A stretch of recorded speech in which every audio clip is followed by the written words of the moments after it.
Dalam khotbah Yesus di bukit ada ucapan-ucapan bahagia. Apakah bahagia yang dimaksud di sana adalah bahagia di mana? Di bumi atau di surga? Misalnya, berbahagialah orang yang berduka cita karena mereka akan dihibur. Ini pertanyaan yang sangat bagus. Dan dari pertanyaan ini saya ingin menjelaskan beberapa hal. Hal pertama yang ingin saya jelaskan adalah tentang kata berbahagia itu sendiri. Kata berbahagia ini yang di dalam Matius 5 ayat yang ketiga sampai ayat yang ke-12 itu di dalam bahasa aslinya, bahasa Yunani itu menggunakan kata Yunani makarios. Dan kata makarios ini arti hurufiahnya bukan berbahagia, tetapi diberkati. Itulah sebabnya kalau saudara lihat di dalam Alkitab bahasa Inggris, misalnya dalam King James, semua kata berbahagia di dalam Matius 5 ayat yang ketiga sampai ayat 12 itu menggunakan kata blessed yang artinya diberkati. Misalnya ayat yang ketiga, blessed are the poor in spirit, for theirs is the kingdom of heaven. Diberkatilah orang yang miskin di dalam roh. Jadi bukan berbahagia tapi diberkati kalau arti hurufiahnya seperti itu. Tetapi jelas bahwa kata diberkati juga di sini itu bukan sesuatu kata berbahagia di sini bukan sesuatu yang sama sekali salah ya, karena artinya juga bisa tercakup di dalamnya. Nah, itu hal pertama yang ingin saya jelaskan. Hal kedua adalah seperti yang saudara tanyakan, apakah berbahagia di sini itu menunjuk kepada kebahagiaan di dunia ini ataukah di surga nanti? Nah, kebahagiaan di sini itu memang ya, tentu saja kebahagiaan di surga itu akan kita terima ya. Tetapi kebahagiaan yang dibicarakan di sini itu bukan nanti kita akan terima di surga atau rasakan di surga, tetapi juga sudah dialami atau dirasakan, diterima di dalam dunia ini atau dalam hidup kita hari-hari. Nah, dari mana kita mengetahui hal itu? Kita dapat mengetahui hal itu melalui arti dari masing-masing kalimat. Berbahagialah, berbahagialah, berbahagialah. Kalau itu dimengerti satu persatu arti itu, maka terlihat bahwa kebahagiaan yang dimaksudkan atau satu kondisi diberkati yang dibicarakan di sana itu menyangkut dengan hidup di sini dan kini, dan bukan nanti dan di surga. Nah, saya akan mengangkat contoh yang saudara tanyakan di dalam Matius 5 ayat 4. Saudara berikan contoh tadi. Berbahagialah orang yang berduka cita karena mereka akan dihibur. Nah, saya akan jelaskan arti dari kata-kata ini, ayat ini, dan nanti akan terlihat bahwa kata berbahagia di situ memang itu berkaitan dengan hidup di sini dan kini, dan bukannya di surga. Tetapi saudara, kata berbahagialah orang yang berduka cita karena mereka akan dihibur ini, ayat ini seringkali dipakai secara salah oleh banyak pendeta, banyak pengkhotbah, banyak orang Kristen untuk menghibur orang yang kesusahan. Misalnya dalam kasus ada orang mati atau ada orang yang meninggal, lalu pihak yang berduka dihibur oleh orang yang lain dengan mengutip ayat ini, berbahagialah orang yang berduka cita karena mereka akan dihibur. Saya sendiri pernah menghadiri satu acara pemakaman, dan di dalam acara pemakaman orang mati ini, pendeta berkhotbah dari ayat ini, berbahagialah orang yang berduka cita karena mereka akan dihibur. Jadi duka cita di sini itu dikaitkan dengan duka cita karena kematian yang dialami atau kedukaan yang dialami oleh keluarga yang berduka. Saudara-saudara, ini jelas salah ya, karena duka cita yang dimaksudkan di sini itu bukan seadanya duka cita. Melainkan di sini duka cita itu adalah duka cita yang berkaitan dengan dosa. Dan kita bisa mengerti atau memahami tafsiran ini dilihat dari konteksnya ayat sebelumnya, yaitu ayat yang ketiga. Ini kan ayat 4. Nah, kita bisa melihat dari ayat yang ketiga. Sekarang saya bacakan bunyi ayat yang ketiga. Ayat yang ketiga berkata, berbahagialah orang yang miskin di hadapan Allah, karena merekalah yang mempunyai kerajaan surga. Saudara, apa artinya ayat 3 ini? Berbahagialah orang yang miskin di hadapan Allah, karena mereka yang mempunyai kerajaan surga. Pertama, kata berbahagia sudah saya jelaskan tadi, makarios atau diberkatilah. Sekarang, kata-kata orang miskin, ini artinya apa? Saudara, di dalam bahasa Yunani, kata miskin itu ada dua. Kata miskin yang pertama itu adalah Penes atau penikros. Penes atau penikros ini adalah miskin tetapi masih ada sisa. Kita mungkin bisa berkata kita orang miskin hanya tinggal di gubuk saja. Berarti masih ada gubuk sekalipun miskin. Itu namanya penes atau penikros. Jadi biarpun miskin masih ada sesuatu.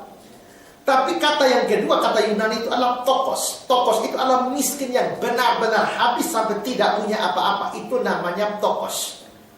Nah, misalnya Lazarus dalam cerita Lukas 16 dengan orang kaya, itu dikatakan Lazarus yang miskin, kata Yunaninya adalah tokos. Jadi penikros itu miskin, tapi masih ada sisa-sisa. Tapi kalau tokos betul-betul miskin, tidak punya apa-apa. Nah, di sini kata miskin di sini dalam bahasa Yunaninya bukan penikros, tapi tokos.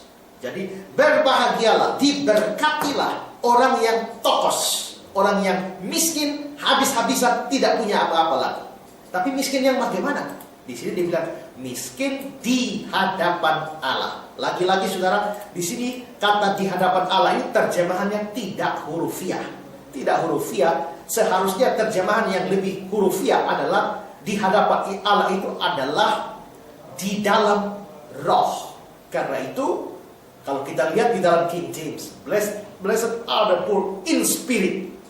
Diberkatilah orang yang miskin di dalam roh. Jadi bukan di hadapan Allah. Nah, jadi yang di sini berarti orang ini orang yang diberkati atau orang yang berbahagia ini adalah orang yang miskin secara luar biasa sampai tidak punya apa-apa lagi secara rohani. Itu maksudnya. Nah, mengapa dia miskin secara rohani tapi kok dia dianggap berbahagia? Apa artinya miskin secara rohani atau miskin di dalam roh di sini? Artinya adalah bahwa miskin di dalam roh atau miskin secara rohani adalah bahwa orang itu tidak mempunyai kebenaran apapun dari dirinya sendiri di hadapan Allah. Nah, dalam hal ini kita perlu melihat ada 3 golongan manusia di dalam konteks ini. Pertama, ada orang-orang atau ada manusia yang bisa digolongkan kaya dalam roh. Apa artinya kaya dalam roh? Kaya dalam roh di sini mereka menganggap bahwa mereka mempunyai kebenaran di hadapan Allah. Atau dengan kata lain, mereka menganggap mereka adalah orang benar. Dan contoh orang yang merasa kaya di dalam roh ini adalah orang Farisi di dalam Lukas pasal 18 ayat 9 sampai ayat 12. Di sana dikatakan begini. Dan kepada beberapa orang yang menganggap dirinya benar. Nah, ini menganggap diri benar atau menganggap punya kebenaran sendiri, ini yang disebut kaya dalam roh. Beberapa orang yang menganggap dirinya benar dan memandang rendah semua orang lain. Yesus mengatakan perumpamaan ini. Ada 2 orang pergi ke bait Allah untuk berdoa. Yang seorang adalah seorang Farisi dan yang lain adalah pemungut cukai. Orang Farisi itu berdiri dan berdoa dalam hatinya begini. Ya Allah, aku mengucap syukur kepadamu karena aku tidak sama seperti semua orang lain. Bukan perampok, bukan orang lalim, bukan penzina, bukan seperti pemungut cukai ini. Aku berpuasa 2 kali seminggu, memberikan 1/10 dari segala penghasilanku. Saudara, perhatikan bahwa dalam doa ini, si orang Farisi bukan saja dia merendahkan si pemungut cukai, ya, tetapi bahkan dia memamerkan kebaikannya, memamerkan kesalehannya kepada Tuhan. Nah, dia merasa bahwa dia kaya secara rohani. Dia kaya di dalam roh. Jemaat Laodikia juga sama. Di dalam Wahyu pasal 3 ayat 17. Karena engkau berkata, aku kaya, aku telah memperkayakan diriku, aku tidak kekurangan apa-apa. Dan karena engkau tidak tahu bahwa engkau melarat dan malam, miskin, buta, dan telanjang. Jemaat Laodikia merasa diri mereka begitu baik. Saudara-saudara, kalau saudara merasa diri saudara cukup baik, atau bahkan lebih baik dari orang lain, saudara ingat baik-baik, itulah kondisi kaya di dalam roh. Itu golongan pertama ya. Kalau golongan yang kedua, ada orang merasa diri berdosa, tapi toh dia masih merasa mempunyai sejumlah kebaikan. Ini memang miskin, tapi bukan miskin tokos, tapi miskin penikros. Jadi golongan ini belum dikatakan berbahagia ya. Kalau yang pertama tadi menganggap kaya dalam roh, itu tidak berbahagia. Tapi ini pun biar miskin, tapi bukan miskin tokos, tapi miskin penikros, juga belum dikatakan dia berbahagia. Dan mungkin ini adalah golongan yang paling banyak terdapat di dalam gereja. Mereka merasa diri orang berdosa, tapi juga merasa diri lumayan baik. Karena mereka masih mau pergi ke gereja, masih berikan persembahan, melayani Tuhan, tidak melakukan hal-hal maksiat dan sebagainya. Mereka tidak merasa diri hitam legam. Dan mereka juga tidak merasa diri putih bersih. Mereka tidak suci putih bersih, tapi juga tidak hitam legam penuh kejahatan. Mereka mungkin berbintik-bintik. Nah, apakah saudara termasuk ini? Berarti saudara miskin secara roh, tapi bukan miskin tokos, hanya penikros. Tapi ingat, bukan yang ini juga yang disebut sebagai berbahagia. Tapi golongan yang ketiga, yang miskin tokos di dalam roh, itu adalah orang yang merasa dirinya penuh dosa dan sama sekali tidak ada perbuatan baik di dalam dirinya di hadapan Allah. Orang termasuk golongan ini menyadari seluruh hidupnya hanyalah dosa. Dan dia tidak menganggap diri putih atau abu-abu atau putih berbintik-bintik, tapi dia merasa diri begitu hitam legam.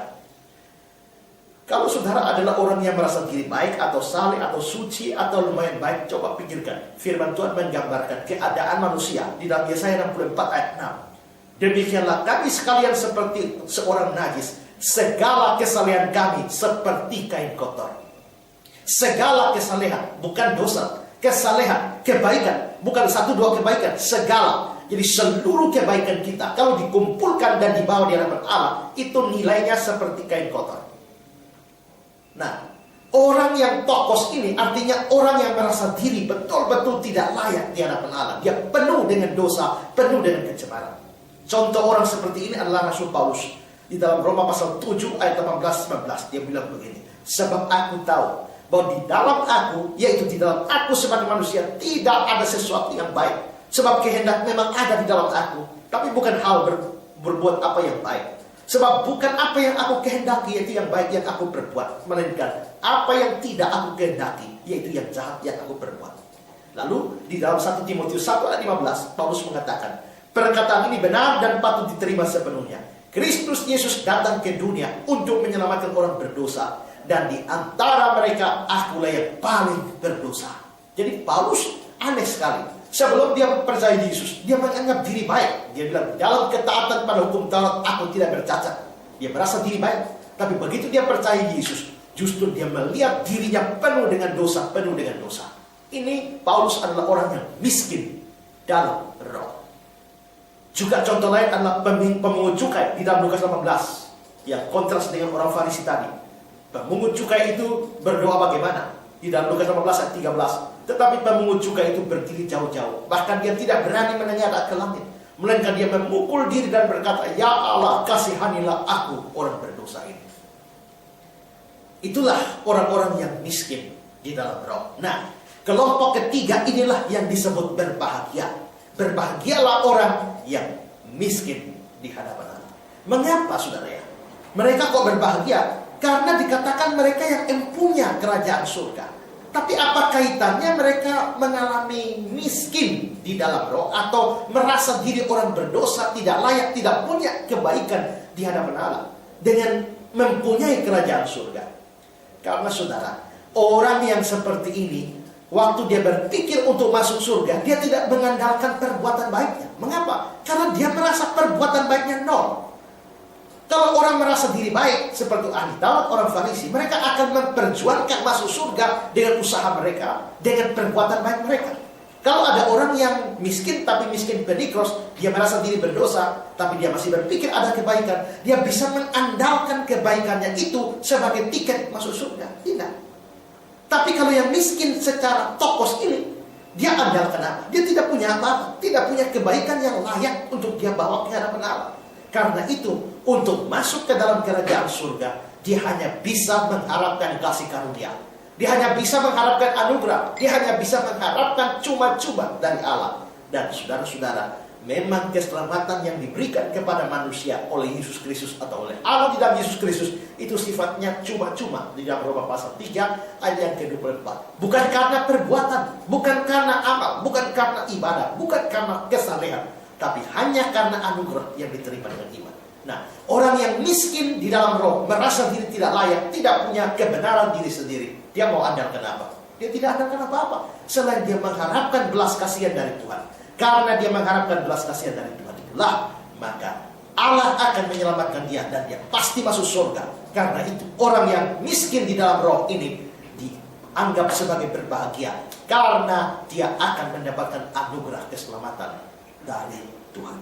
Itu arti ayat ketiga. Nah sekarang arti ayat 4 bagaimana? Ayat 4 berbunyi, berbahagialah orang yang berduka cita karena mereka akan dihibur. Ayat 4 ini adalah sambungan dari ayat yang ketiga. Karena itu dia tidak boleh diartikan tanpa kaitan dengan ayat ketiga. Kalau ayat 3 tadi saya sudah jelaskan bahwa miskin di dalam roh itu artinya adalah merasa diri tidak layak, merasa diri penuh dengan dosa, penuh dengan kecemaran.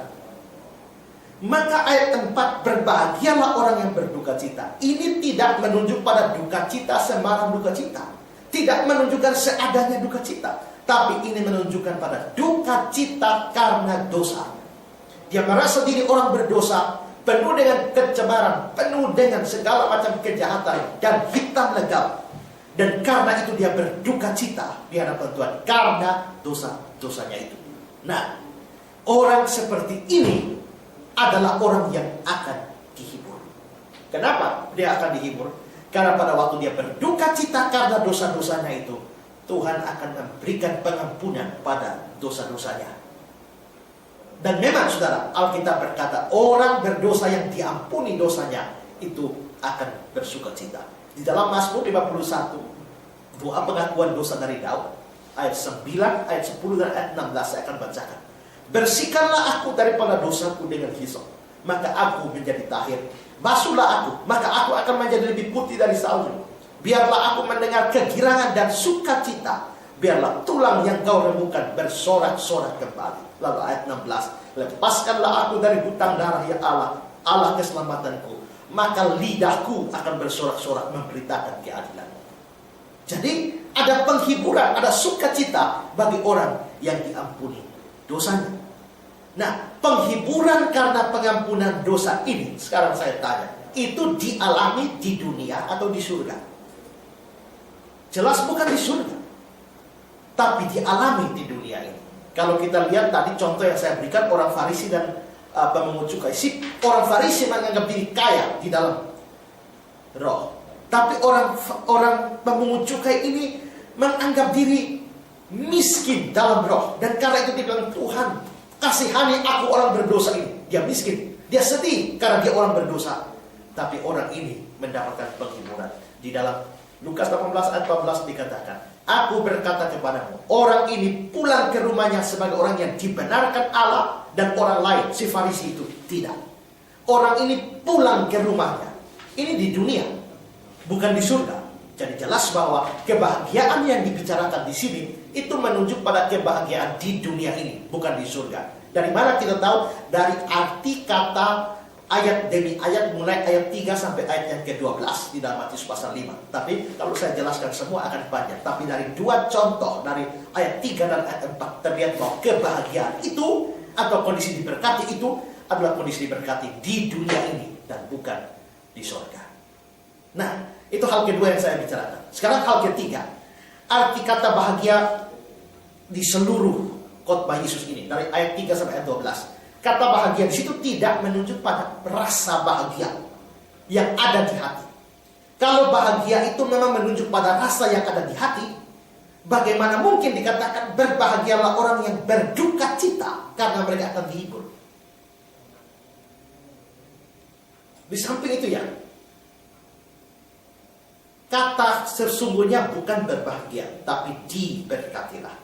Juga berbahagia atau diberkati ini menunjuk pada kebahagiaan atau diberkati bukan dalam ukuran dunia atau ukuran jasmani, seperti kaya, sukses, sehat, dan sebagainya, tetapi dalam ukuran Tuhan.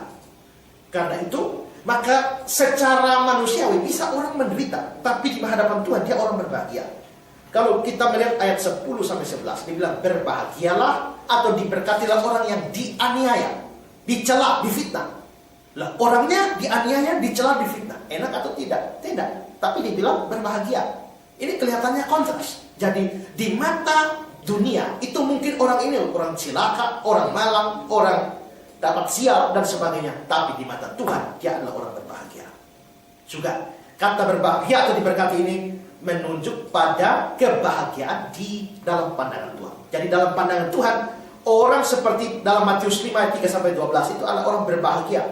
Bisa saja dalam pandangan Tuhan ini bertentangan dengan pandangan manusia. Dia bisa miskin, bisa gagal, bisa menderita, dianiaya, lemah, tapi dalam pandangan Tuhan dia itu berbahagia dan diberkati. Sebaliknya, orang yang kaya, berkedudukan tinggi, sukses, tapi mungkin di dalam pandangan Tuhan dia adalah orang yang celaka atau orang yang terkutuk. Kalau kita melihat cerita Lazarus dan orang kaya, kira-kira siapa diberkati?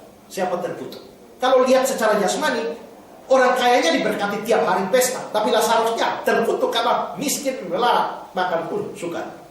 Tapi nanti kalau kita lihat cerita selanjutnya, begitu mati, Lazarus masuk surga, sedangkan orang kaya masuk neraka. Siapa yang diberkati? Lazarusnya yang diberkati, orang kayanya yang terkutuk. Ya, jadi dari sini kita bisa melihat bahwa arti berbahagia sesungguhnya itu adalah satu kondisi di hadapan Allah, bukan secara fisik, secara jasmani di hadapan manusia.